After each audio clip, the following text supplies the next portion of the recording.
Hablar de literatura en este canal puede sonar bastante chocante al contrastar un poco con el resto de mi contenido, especialmente por los videos de animación en videojuegos que he hecho con anterioridad.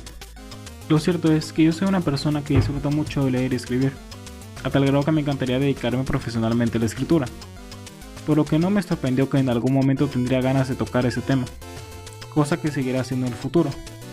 Y ojo, no digo que dejaré de hablar de monos feos y de los Nintendos, Segas, Super Nintendo, PlayStation, whatever.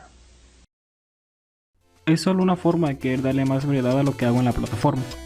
Así que empecemos esto contándoles sobre ciertas particularidades de diferentes escritores de distintas épocas, ya que a mí siempre me ha llamado la atención conocer a un autor de una manera más profunda.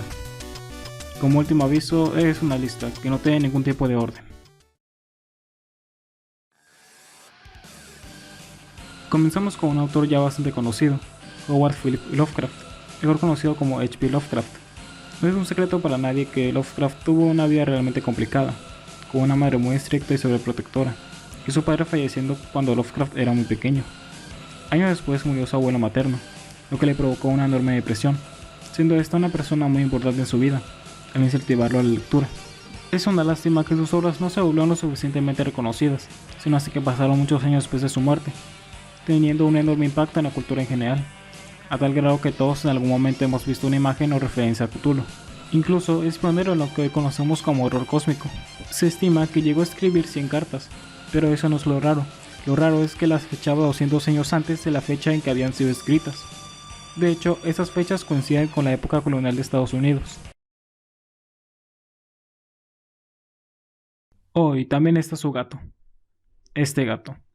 Este gato se llamaba.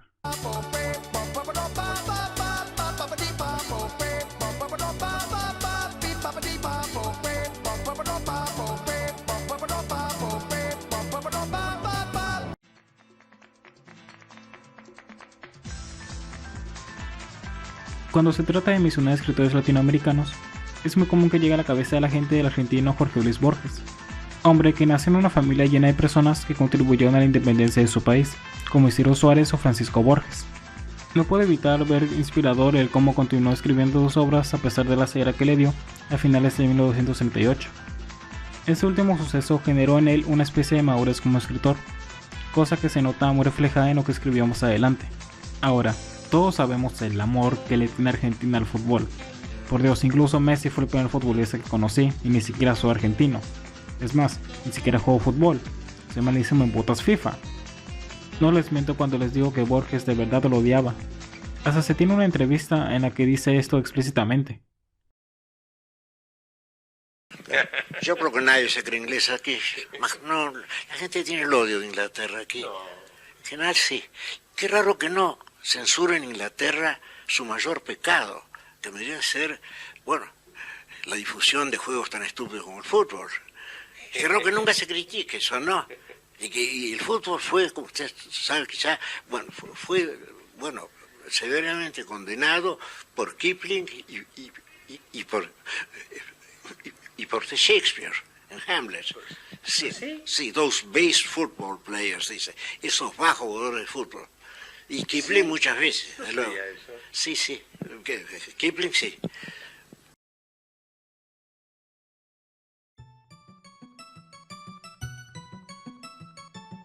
Si hablamos de literatura renacentista inglesa, de inmediato pensamos en William Shakespeare. Dramaturgo, poeta e incluso fue actor en varias de sus obras de teatro. La importancia de Shakespeare en la literatura universal es simplemente innegable, dejando todo un legado con sus historias. No solo eso, sino que también inventó más de 1700 palabras, perfeccionando la lengua anglosajona. Todos hemos oído hablar de sus creaciones, y hasta no sabemos los diálogos de algunos de sus personajes, que han sido referenciados en otras obras de ficción, aunque no sean muchos los que de verdad hayan leído alguna de sus producciones literarias. En la época en la que vivía Shakespeare, era de lo más normal que los ladrones saquearan tumbas para ver si había algo de valor adentro. William estaba consciente de esto, por lo que él mismo escribió su propio epitafio como un intento por proteger sus restos. Buen amigo, por Jesús, absente de caber en el pueblo aquí encerrado, bendito sea el hombre que respete estas piedras, y maldito el que remueva mis huesos. Suena un poco deprimente el ver a alguien redactando lo que quiere que pongan en su tumba, pero tomando en cuenta el contexto, se entiende el porqué.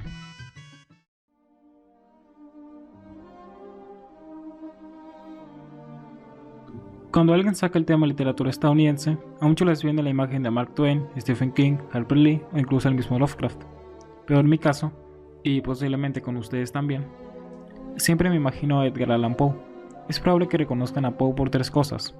1. La vida tan triste y llena de melancolía que tuvo, donde la gran mayoría de sus seres queridos murieron por tuberculosis. De hecho, a veces pienso cómo sería la reacción de Poe si viera un antivacunas en la actualidad. 2. Su muerte tan misteriosa al grado que hasta el día de hoy no está claro por qué se encontraba tan moribundo. Y 3. Sus relatos que dejaron una gran huella en el ámbito literario, siendo El corazón del autor su trabajo más célebre junto con El cuervo. También posee otros logros, que desafortunadamente son pocos quienes los recuerdan, como ser el padre del cuento moderno y de la novela policíaca.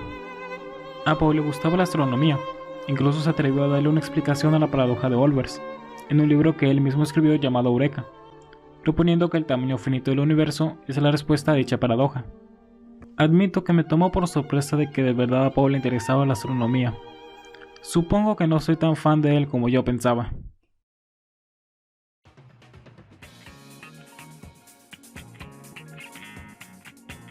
Saben, no he estudiado mucho sobre literatura francesa como a mí me gustaría. A lo mucho he leído algunas novelas de Julio Verne, pero es bastante probable que en el futuro lea algo como El fantasma de la ópera. De todas formas, quiero mencionar en este puesto a Victor Hugo, novelista, poeta y dramaturgo que ha quedado en la historia como el máximo exponente del romanticismo francés. Quizá no saben que también Victor Hugo creó el que es considerado como el mensaje por carta más corto de la historia. Lo que ocurre es que Victor decidió tomarse unas vacaciones luego de publicar su novela más famosa, Los Miserables. A ese escritor francés dio curiosidad saber qué tal le iba a su más reciente trabajo, por lo que les mandó una carta a sus editores con un simple signo de interrogación, sin nada de texto. Sus editores comprendieron a lo que se refería, así que le respondió con un signo de exclamación, como diciéndole que su libro estaba siendo un gran éxito.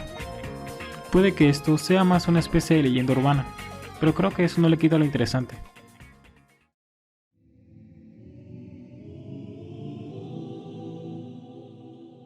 Si hay un autor checo con el que no puedo evitar sentir cierta admiración, ese sería Franz Kafka. De seguro reconocen a este hombre por La Metamorfosis, libro que actualmente tengo como mi novela favorita. Kafka fue una persona con una vida llena de problemas mentales y físicos, teniendo que aguantar la mala relación que tenía con su padre. Incluso en su escrito llamado Carta al Padre, se deja ver perfectamente lo que digo, describiéndolo como una persona hipócrita y abusiva. También se nota que Kafka poseía una autoestima muy baja.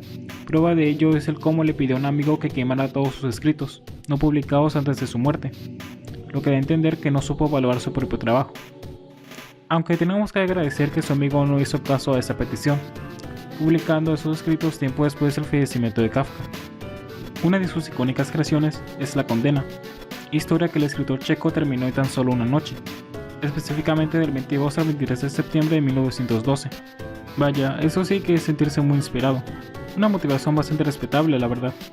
Como última mención a Kafka en esta parte, en el relato de La Condena se hace un paralelismo con las intenciones de Kafka de casarse con Felis Bauer, como una manera de hallarle solución a la difícil relación con su padre.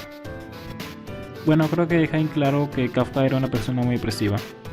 Mejor ya no reitero con eso. Pues ok, esos fueron todos los escritores que quise mencionar. Para los que me siguen en Twitter, de seguro no les hizo levantar una ceja al verme a mí hablar de literatura, ya que ahí habla de varios libros, que por cierto, les recuerdo que tengo Twitter, donde podrán ver mis estupideces. Y bueno, yo soy Bardexter y nos vemos hasta el siguiente video.